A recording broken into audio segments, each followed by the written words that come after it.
So the innovation and strategy practice is built for what we call a world without walls. And that is companies not just worried about share within their market, and not just worried about defending against new entrants and startups, but worried about adjacent industries coming laterally right into their space. In a digital world, that's a huge challenge and concern.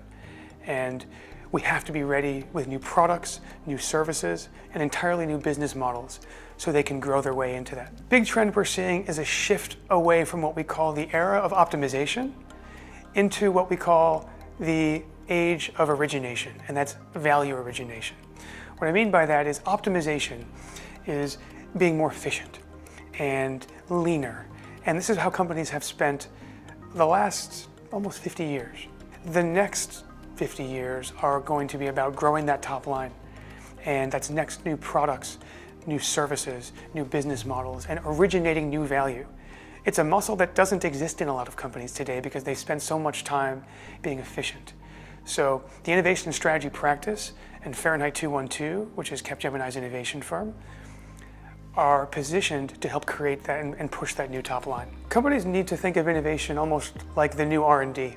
And that means I would not think of innovation as a project with a start and a stop, but as a process and a partnership that goes through a lot of different capabilities very quickly in pursuit of a commercial outcome. So that's going to need to bring in strategy, of course innovation, UX, research, software development at times, data, change. All of these different things have to come in and flow pretty freely because innovation is an iterative process.